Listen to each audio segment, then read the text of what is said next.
Yes, YouTube, I'm finally back. Anyway, I'm here to give you guys an updated version of my desk setup, so let's jump straight into the video.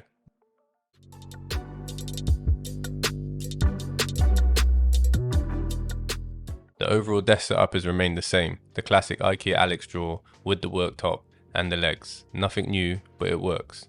In the Alex drawers I keep things that I use daily in order that I use them. So in the top drawer there's stationery, in the second drawer down there's cables, SD cards and microphones, and in the third drawer down is where I keep my games and my controllers. Now I'm not going to go through all the drawers with you, but just know they're drawers and I keep shit in them.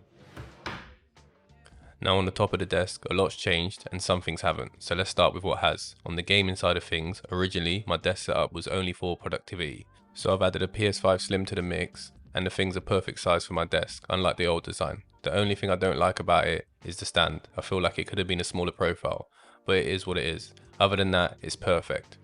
Next to the PS5, I keep my main controller, the PS5 Edge. Personally, I think this is an overpriced DualSense controller.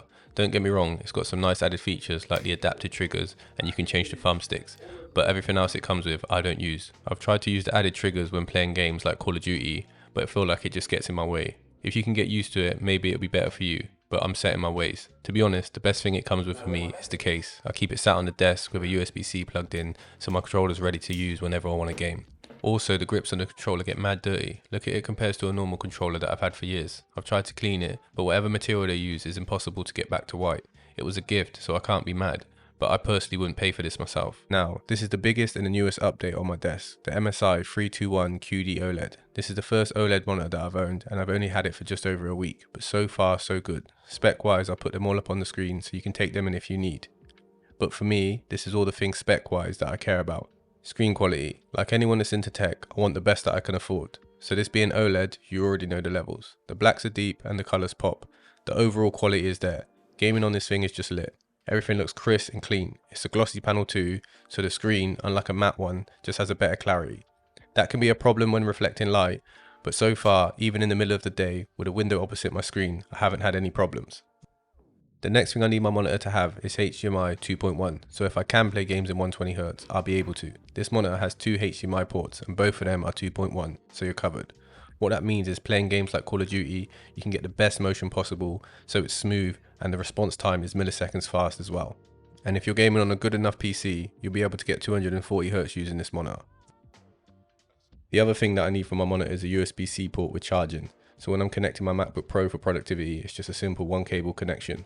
The MSI is able to do that with 90 watts of power, so I can work and not have to worry about the battery dying on me. Working on this monitor so far has been sick. Everything is smooth and the text is clear. I know on some OLED monitors text can look fuzzy, but on this screen I haven't noticed any downsides so far. So overall, if you're looking for a new monitor, I would highly recommend it, but I can't lie, the price is up there. Now I don't use the stand that it came with, instead I use a desk mounted arm that I got from Amazon. I think the floating look just gives everything a more clean, minimal feel, and it also gives you a lot more room for adjustment. Now when it comes to productivity and workflow, everything is powered by my MacBook Pro. It is the new Space Black M3. Now I can't lie, I had the M1 Pro before, and if it wasn't for circumstances, I would not have upgraded. For what I do, it's overpowered, and so was the M1. But that being said, I'm happy I've got it. I've got the base model, so it's only 512GB of storage, so more time when it's on my desk I have my SSD plugged in. This has 1TB of storage, so when you combine the two, for me and what I get up to at the moment, I'm more than covered. For now anyway. And I keep it docked in clamshell mode 90% of the time with this cheap little stand that I got from Amazon. Back to the MSI monitor for a sec. So there's no built-in speakers on this monitor, so I have two different ways that I go about dealing with this. Firstly, for gaming, I prefer to use a headset, and the one that I use is a SteelSeries Nova Pro.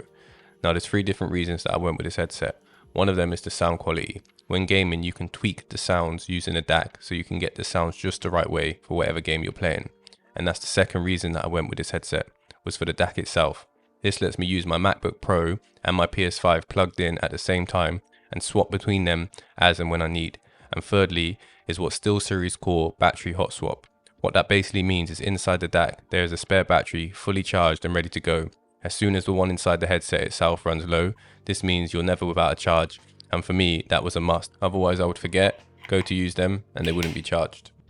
So when I'm using my MacBook Pro, I can use a headset as I said before, but most of the time when I'm doing work or editing, I don't actually like to have a headset on, so instead I use a pair of Yamaha HS5s. Now the sound quality of these is unmatched. From movies to music to a simple YouTube video, honestly they just deliver great sound. To connect them to my MacBook Pro, I use the same interface that I've had for years, the Focusrite 2i2, a solid bit of kit that just does what it's meant to do. From here I can adjust the volume for the speakers, as well as the other device that I have plugged in, my main mic for the setup, the Rode Pod mic. Can't say much about this mic that hasn't already been said. There's a reason why so many people use it, because it's just straight up a good mic.